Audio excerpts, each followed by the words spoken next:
Graça e paz, igreja. Estão me ouvindo bem, né? Glória a Deus. 19 horas em ponto, vamos lá. Queridos, essa palavra que vem, com certeza é uma palavra do trono de Deus para as nossas vidas, para a vida da igreja. Porque foi uma palavra que já estava no meu coração. Essa ministração, na verdade, já está pronta, já faz quase um mês. E o Senhor não permitiu que liberasse da outra vez que eu trouxe uma palavra. Eu ia trazer essa e o Senhor mudou tudo na última hora, mas essa aqui continuou valendo e o Senhor continuou me inquietando. Então nós vamos ver, nós vamos trabalhar hoje na vida de um homem, de um varão valoroso, e nós vamos ver o que Deus pode fazer através de uma pessoa para quem Ele chama. Por isso o título da mensagem é Ninguém para quem Deus chama. Amém? Pode dizer amém para isso? Ninguém para quem Deus chama. Ninguém consegue parar quem Deus chamou. E nós vamos ver a história de Juízes 11, é uma história longa, mas vale a pena nós lermos ela inteirinha, tá? Aí depois nós vamos dissecando a mensagem no decorrer da nossa ministração. Juízes 11, então, por favor, a partir do 1. Jefté, o gileadita, era homem valente, porém filho de uma prostituta. Olha só, porém filho de uma prostituta. O pai dele se chamava Gileade. Gileade também teve filhos de sua esposa. Esses filhos cresceram e expulsaram Jefté, dizendo: Você não herdará nada na casa do nosso pai, porque é filho de outra mulher. Então Jefté fugiu da presença de seus irmãos e foi morar na terra de Tobi. Ali, alguns homens sem valor se juntaram a ele e o seguiam. Até aqui, André. Não vamos contar todo, porque daí no decorrer da história eu vou falando com vocês aqui, ministrando. Queridos, qual é o propósito dessa ministração de Jefté? A história de Jefté nos mostra claramente que Deus não escolhe pessoas pelo passado, pela origem ou pelos rótulos que receberam, mas pelo propósito que ele mesmo determinou. Como nós vimos ali, Jefté, ele é filho só de Gileade, né? Mesmo nome do pai dele é da cidade. E eles trabalhavam com bálsamo, a família trabalhava com bálsamo, por isso que o nome da cidade é Gileade, né? Há aquela música que há um bálsamo em Gileade, né? Não vou me arriscar a cantar aqui, que senão todos vocês vão embora. Mas ele tinha essa função, eles faziam, e o bálsamo era muito interessante, porque ele servia para duas coisas principais. O bálsamo servia para unguento, para curar feridas, então ele dermatologicamente ele era muito usado, né? E segundo, o Gileade era muito rico, ele até exportava esse bálsamo, sabe? E outra coisa é para incenso, para perfume. Não tinha Calvin Klein na época, não tinha essas outras marcas, mas tinha o bálsamo de Gileade, que se fazia perfume. E o pai dele teve ele solteiro. O pai dele não era casado. Quando ele, segundo as pesquisas, o pai dele não era ainda casado quando ele teve esse filho, teve um deslize, né, com uma prostituta. Fala ali claramente, porém era filho de uma prostituta. E logo em seguida, e ele foi bem preparado. Nós vamos ver no texto daqui para frente, que ali fala que ele era um homem valoroso, valente na guerra, então ele era um homem preparado. O pai dele teve ele, o pai dele assumiu ele, e o pai dele preparou ele para a vida, para ele guerrear. Ele era um guerreiro. Ele era valente, valoroso e guerreiro, o pai dele, né? E aí, conforme a gente vai andando na história, o que acontece? Olha só que interessante. O pai dele se casa com uma moça da cidade e tem mais filhos. E aí você já pode imaginar a confusão que começa a ser gerada naquela família. Por quê? Nós conhecemos na palavra na vida dos hebreus que o primogênito, hoje a gente sabe que não é assim, né? Hoje se tem uma herança, se divide de partes iguais entre os filhos. Está tudo certo. Mas nessa época, o primogênito levava 30% a mais da herança. do pai. Era o primogênito que sentava à direita do pai. Era o primogênito que assumia os negócios do pai. Então, o primogênito era ele que levava a herança do pai para frente, o nome do pai para frente. Então, ser o primogênito naquela época em Israel era uma coisa muito importante. Era muito valorizado. E por causa disso, os irmãos de Jefeté já começaram, eles cresceram um pouquinho mais, né? E eles já começaram a querer expulsar Jefeté de casa. Então nós vamos ver agora, a partir de agora, que Jefeté, ele fica tão... Porque o que acontecia? Vocês só imaginem a situação. De manhã, no café da manhã, ele até que é, né? Ele é valoroso. Ele é forte. Ele é guerreiro. Mas é filho da prostituta. Na hora do almoço, tá aí, ó, filhinho do papai. Direito de primogenitura, mas é filho da prostituta. Na janta, mesma coisa, no dia a dia. Só que, gente, chega uma hora que ninguém aguenta. Né? Ninguém aguenta. E Jefeté, saturado com toda essa intriga da família, a família expulsou ele e ele foi morar em Tobi. Tá? Mas vamos adiantando um pouquinho aqui, senão eu vou contar toda a história aqui para vocês e não vou ministrar.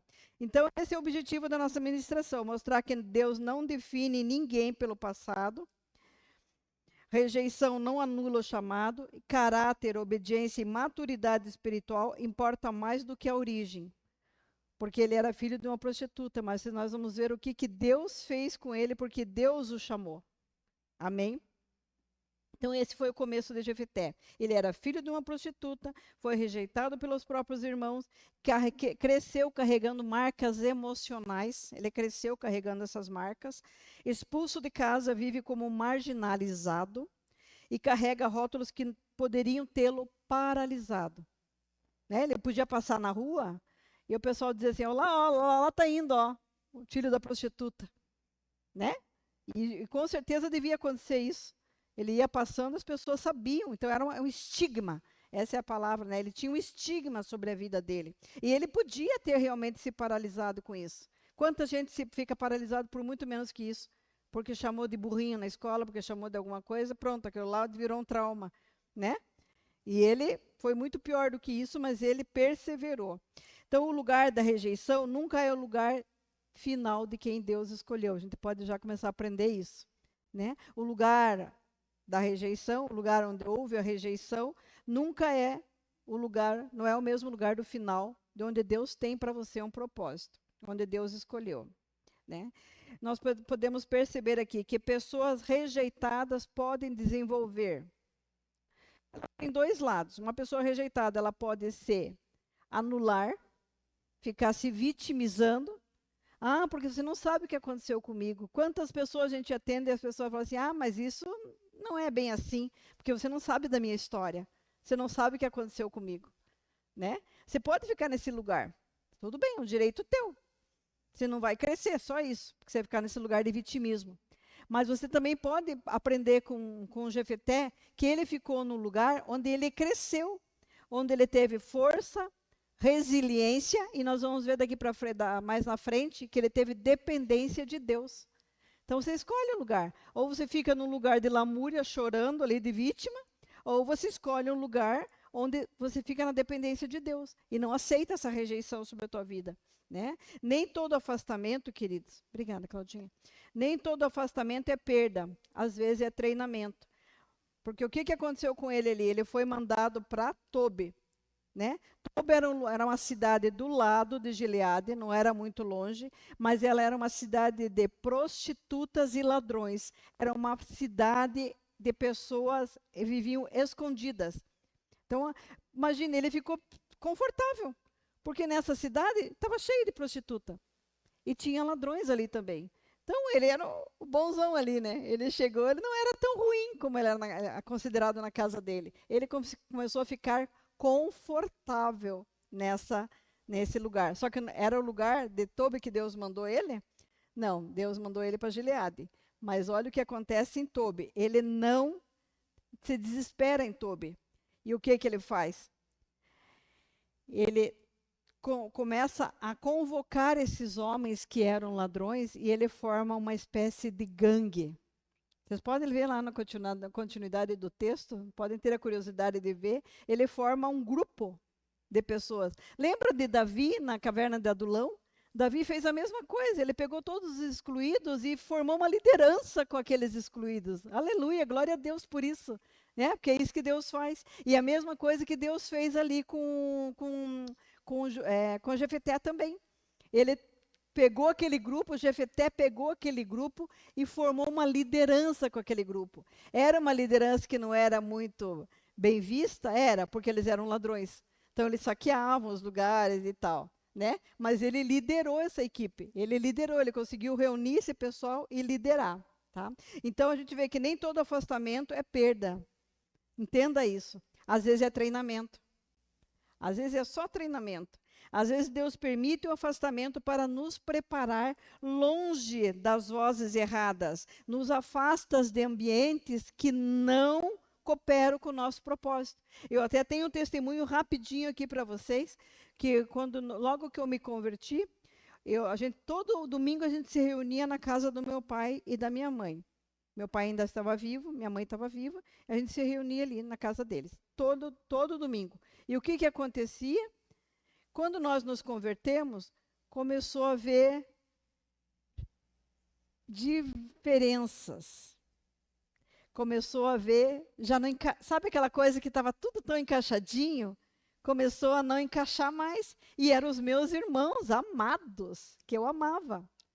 E foi muito assim, de Deus, aconteceu algumas situações, até minha cunhada, que hoje é casada com meu irmão, mas na época eu só morava junto, era uma situação toda errada, e eu era contra aquela situação, e acabou virando a situação, e eu não falei com meu irmão.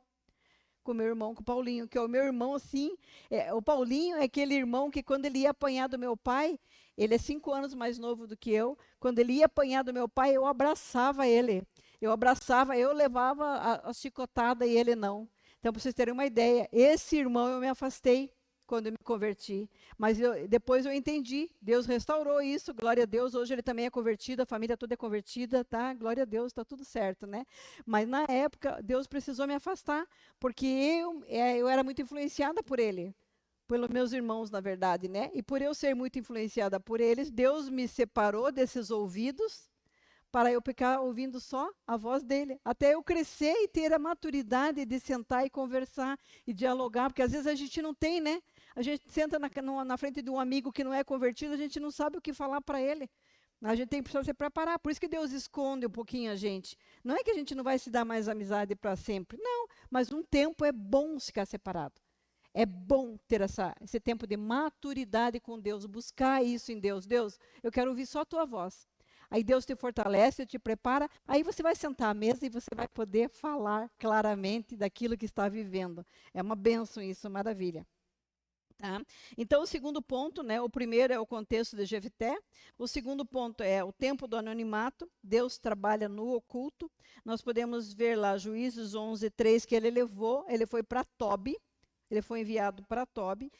Já falei que era refúgio para os marginalizados. Na verdade, era refúgio de marginalizados, mas foi um treinamento para Jefté.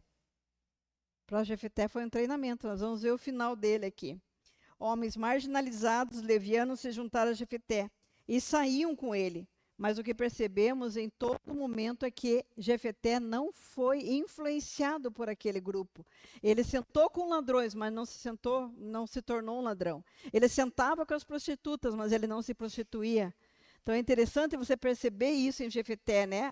Ele tinha caráter, o pai dele tinha treinado ele também para isso. É maravilhoso perceber isso no contexto. E Jefté influenciava e não era influenciado. Então, mas Jefté não ficou parado, logo ele desenvolveu liderança. Ele foi capitão daquele povo.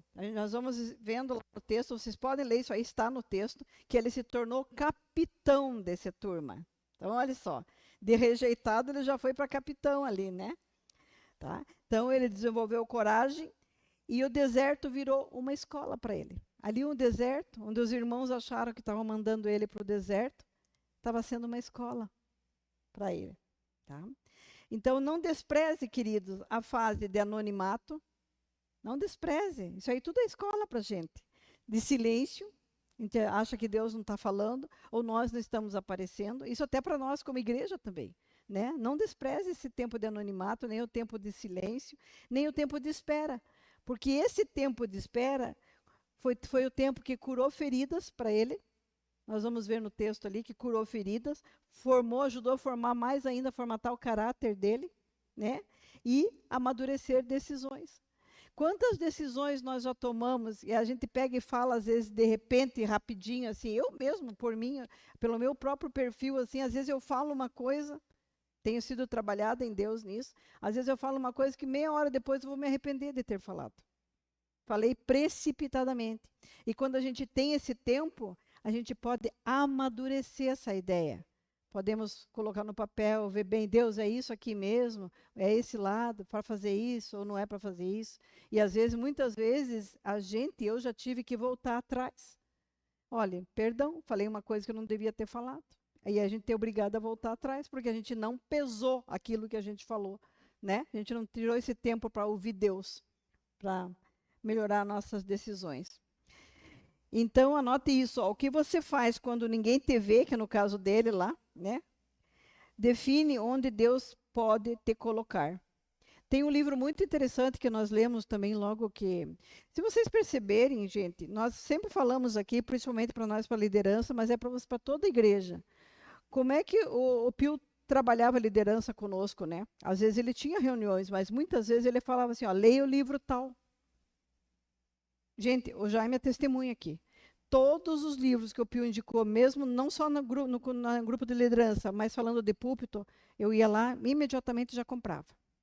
Já comprava, já lia, já tentava entender os princípios ali, o que ele estava querendo dizer com aquilo. Então, muitas vezes, os livros nos ajudam também nisso, né? E esse livro que eu ia falar é exatamente isso, é do Bill Hybels, eu não lembro bem o sobrenome dele, mas o nome do livro é assim, ó. Quem é você quando ninguém está te olhando? Quem é você quando ninguém está te olhando? É nessa hora que é formado o teu caráter. É nessa hora que Deus sabe quem você verdadeiramente é. Você tem a oportunidade, às vezes, até de fazer coisa errada, né? Está viajando, está num lugar bem longe, ninguém te conhece e podia fazer coisa errada. Quem é você quando ninguém está te olhando? Então, quem era o Jefté quando ninguém estava olhando ele ali? Né? Ele estava no meio de um povo corrompido, mas ele não se corrompeu. Amém? Né? Essa frase eu não sei de quem que é, eu queria ter achado, sabe, essa frase é tão legal, mas não é minha, tá? Mas olha que bacana, a vontade de Deus jamais me conduzirá a um lugar, alô? Em que a graça não possa me guardar. Eu vou repetir porque falhou aqui. A vontade de Deus jamais me conduzirá a um lugar em que a graça não pode me guardar. Se está dentro da vontade de Deus, a graça vai te guardar. Seja no meio das prostitutas, seja no meio dos ladrões, seja em que meio for, a graça é suficiente para te guardar, se é a vontade de Deus. Amém?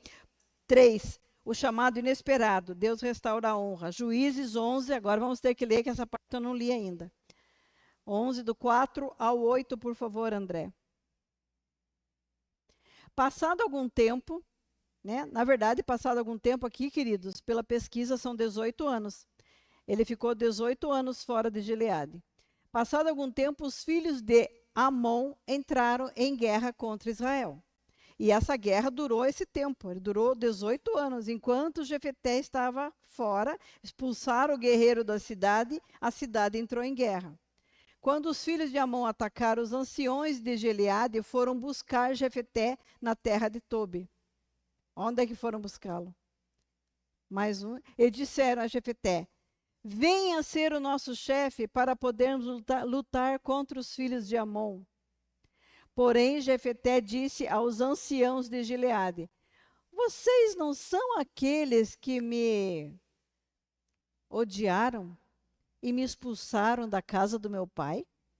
Por que vêm a mim agora, quando estão em aperto?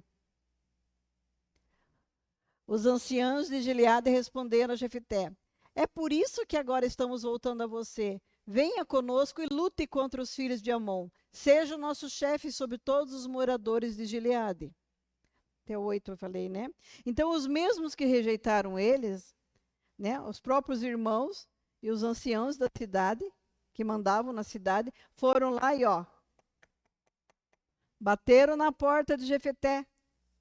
Foram lá. Os mesmos que expulsaram ele foram atrás dele para buscar. Olha só, Deus honrando aí, Deus restaurando a honra de Jefeté. Jefeté não age com vingança. Ele negocia com sabedoria. Nós podemos ver adiante ali. Vamos ver até mais uns versículos, André, por favor. Depois do 8 ali. Então Jefeté perguntou aos anciãos de Gileade: se vocês me fizerem voltar para combater os filhos de Amon, e o Senhor os entregar nas minhas mãos, então eu serei o chefe de vocês? Olha como ele aprendeu a negociar. Ele estava negociando. Os anciãos de Gileade responderam: o Senhor é a nossa testemunha de que faremos como você diz. Então Jefeté foi com os anciãos de Gileade, e o povo o pôs por cabeça e chefe sobre si. E Jefeté proferiu todas as suas palavras diante do Senhor em Mispa. Jefeté enviou os mensageiros ao rei dos filhos de Amon, dizendo: o que você tem contra mim para vir atacar minha terra? Até aqui, André, já continuamos. Aqui ele negocia com sabedoria e clareza, confirmando o que dizia no capítulo lá no início. Ele era guerreiro, ele era sábio, ele sabia negociar, né? O pai dele tinha ensinado isso para ele. E ele continua sendo sábio. E tem uma verdade aqui, queridos, que quando Deus exalta, ele também restaura a sua honra. Então, o que nós podemos aprender aqui? O Sandro acabou de falar isso agora na hora de fazer o apelo, né? O passado não te define, a circunstância não nos define. A circunstância não nos define, querido. Se você for rejeitado quando você era pequeno, se você virou chacota de alguma maneira, você não foi bem amado, alguma outra situação, seja qual for a situação, essa circunstância não te define. Amém? Não define você. O teu passado não define, não permita que o passado dite as suas reações. Cura emocional é essencial para você liderar, decidir e avançar. Precisa estar curado para avançar. Queridos, às vezes nós paralisamos na vida. Em algum ponto a gente paralisa, porque a gente não se permite ser curado. A gente precisa ser curado para avançar. Se quer ir para níveis mais altos, Deus não vai te deixar do jeito que você está. Ele te aceita do jeito que você está. Você vem para Jesus do jeito que você está. Ele te ama, mas Ele não deixa você nesse estado. Ele não deixa, Ele vai te melhorar sempre. Né? E às vezes Ele separa a gente, leva a gente para alguns lugares para nos curar, para trabalhar conosco. Ele trabalhou 18 anos com Jefeté, e às vezes a gente quer que seja assim, né? Mas ele trabalhou 18 anos com Jefeté, para honrar Jefeté. Jefeté podia ser honrado antes? Talvez, se fosse antes, talvez, não está isso na palavra, mas talvez ele podia agir com vingança. Ah, agora precisam de mim, né? Aham. Agora não, porque ele está curado. Como ele está curado, ele age como o Senhor quer que ele haja. Então ele foi curado. E aí ele consegue liderar, avançar, né? Porque quem não cura o passado corre o risco de sabotar o futuro. Quem não cura o passado corre o risco, e eu nem digo corre o risco, eu digo que isso é uma verdade. Se você não cura o teu passado, você sabota o teu futuro. E é você que está sabotando o teu futuro, porque você não permite ser tratado, né? Aí, o quarto ponto, Jefeté e sua relação com Deus. Então, aqui ele tinha uma dependência de Deus antes da batalha. Juízes 11, do 9 ao 11, depois o 29. Por favor, André. Juízes 11, 9 ao 11, e depois o 29. Então, Jefeté perguntou aos anciãos de Gileade: se vocês me fizerem voltar para combater os filhos de Amon e o Senhor os entregar às minhas mãos, então eu serei o chefe de vocês? Os anciões responderam: o Senhor é a nossa testemunha de que faremos como você diz. Então Jefeté foi com os anciãos de Gileade, e o povo o pôs por cabeça e chefe sobre si. E Jefeté proferiu todas as suas palavras diante do Senhor em Mispa. O 29. Então o Espírito do Senhor, olha só, ele foi na dependência de quem? do Senhor. Então o Espírito do Senhor veio sobre Jefté. Ele atravessou Gileade e Manassés e passando por Mispa de Gileade, foi até os filhos de Amon. Ele, na verdade, aqui, ele destruiu a cidade. Né? Ele com os guerreiros dele foram lá e destruíram. O Senhor deu a cidade de Mispa para eles. Tá? Eles tocaram o pessoal de Gileade fora. Jefté reconhece Deus como juiz. Então, o quarto ponto, né, que é Jefté é a sua relação com Deus. Jefté reconhece Deus como juiz e o Espírito do Senhor vem sobre ele. E ele não confia só na habilidade dele. Ele podia muito bem confiar na habilidade, ele não era um guerreiro. Ele era um guerreiro, mas aqui é um ponto interessante para nós. Às vezes nós nos preparamos, como eu já contei para você das minhas várias especializações que eu já fiz, às vezes a gente se prepara tanto e começa a confiar nas nossas habilidades. Né? Ele era altamente preparado, mas ele não confiou nas habilidades dele. O que ele fez? Procurou o Senhor. Né? Dependência do Senhor. Pai, o Senhor está nisso? Senhor, vamos. A gente chamava de pai naquela época, né? Então, o Senhor está nisso? O Senhor está junto? Então, nós vamos vencer esses amonitas. Ele não foi na força dele, né? Nem na força dos guerreiros que ele tinha treinado. Tá? Aqui aprendemos que chamado sem independência de Deus gera orgulho. Ah, porque eu fiz isso, porque eu me formei nisso, porque eu me formei naquilo. Se isso sem o Senhor começa a gerar orgulho em nós. Né? Mas dependência gera vitória. Então, queridos, antes das grandes decisões, busque a direção do Senhor. Ore, em primeiro lugar, ore, consulte a palavra, consulte o seu líder, seu apacentador, seu pastor, alinhe o seu coração com o do Pai. Eu tenho até um testemunho rapidinho aqui de ontem, foi ontem, fresquinho para vocês. Eu estava com a situação de todas aquelas coisas da Antônia. A Antônia trouxe lá, foi buscar em Curitiba, e eu estava, Claudinha, não tinha tempo da gente ir lá entregar para as crianças, fazer o Natal agora, e não tinha ninguém com horário, eu pus lá no grupo, ninguém se manifestou, e eu cheguei e falei, meu Deus, amor, eu não consigo ter paz para fazer a minha ministração. Eu falei bem assim para ele, porque eu estou com isso na minha cabeça, eu estou com isso me incomodando, porque eu comecei a falar para ele. Daí, na hora que eu estava revendo, eu já tinha feito a minha ministração, eu estava revendo a minha ministração, o Senhor falou assim, você não falou com a tua líder? Na hora. Na hora eu peguei o meu celular, mandei a mensagem para a Pri. Pri, está acontecendo isso, isso, isso, isso, isso. Não tenho ninguém para estar ajudando aqui, a Sarinha que ia fazer o palhaço só está de férias e tal. Contei tudo para ela exatamente como estava acontecendo. Aí ela pegou e me deu a direção tão clara, na hora. Eu ia fazer uma coisa, eu falei para ela, estou pensando em fazer isso com essas coisas. Ela falou assim, não, se eu fosse você, eu não faria isso. Eu faria assim, assim, assim, assim. Na hora que ela falou, gente, 2 minutos de conversa. Até mandei uma mensagem para a Claudinha e falei, Claudinha, fique em paz, segunda-feira não vou fazer mais nada. Nós vamos fazer depois. Porque eu busquei direção às vezes a gente acha que a gente já está muito avançado, né? Já estamos muito avançados, não precisamos conversar com a liderança, não precisamos. E eu busquei ontem. E na hora veio a resposta e foi um alívio, foi maravilhoso, glória a Deus por isso. Tá? Então, alinhe o seu coração com o do Pai. Vitória espiritual nasce da submissão espiritual. Gente, quer crescer espiritualmente, né? Quer avançar espiritualmente, tem que ter submissão espiritual.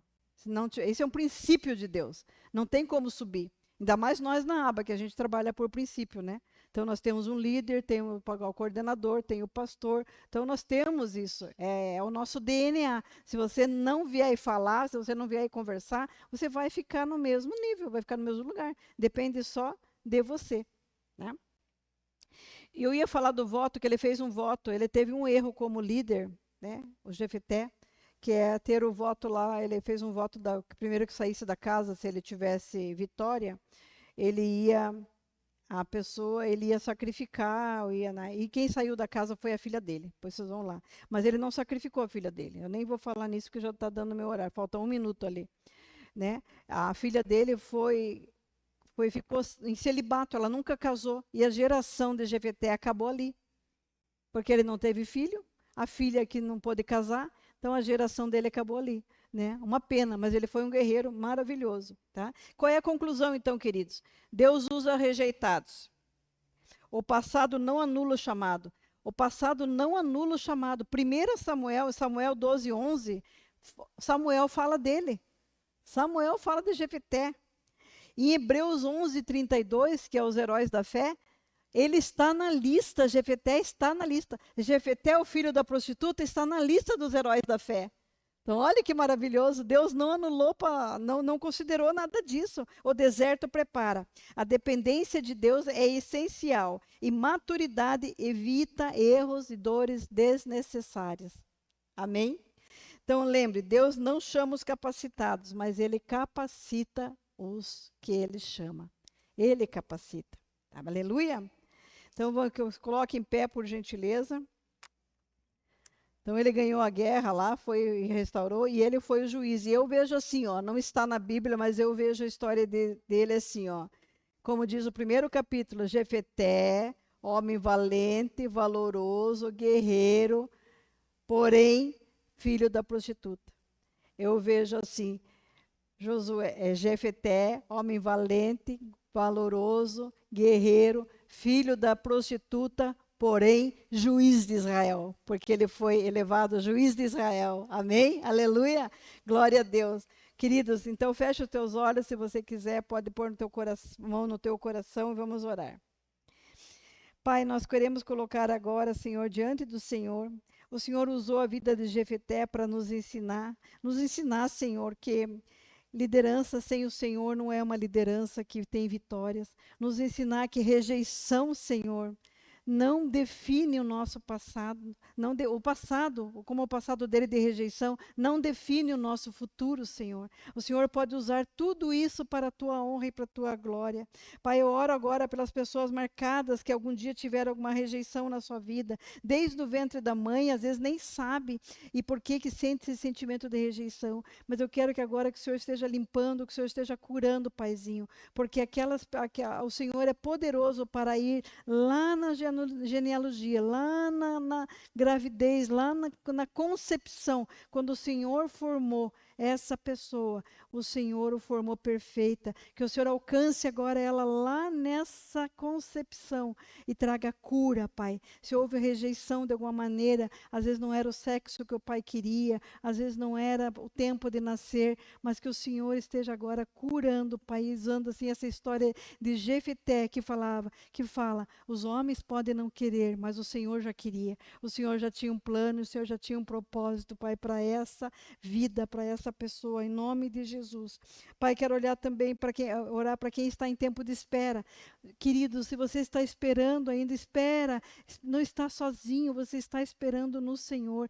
Agora que essa história de Jefté possa estar nos ensinando, Pai, que esse tempo de espera é um tempo de cura, é um tempo do Senhor, de maturar uma ideia, é o tempo do Senhor nos preparar para um propósito muito maior, é um tempo onde nós estamos aquietados para o Senhor criar raiz em nós, criar raiz para que nós possamos avançar e avançar com propósito, Paizinho.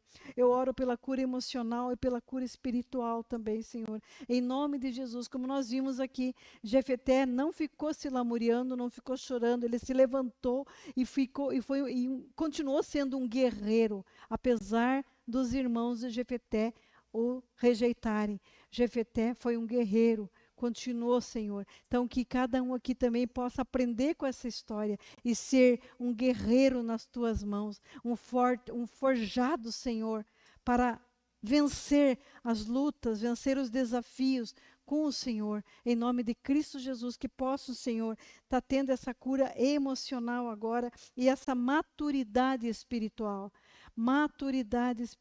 Senhor, para avançar. Como nós vimos aqui na história, Senhor, se não tem a maturidade, podemos cometer erros, como ele, no final, ele cometeu um erro ali, que ele fez um voto com o Senhor, e não foi o Senhor que pediu esse voto. Às vezes, por imaturidade, nós oferecemos algumas coisas para o Senhor, prometemos na imaturidade algumas coisas para o Senhor, que nem o Senhor nos pediu. Então, que tenhamos, cada um de nós aqui, maturidade para ouvir a Tua voz, Senhor.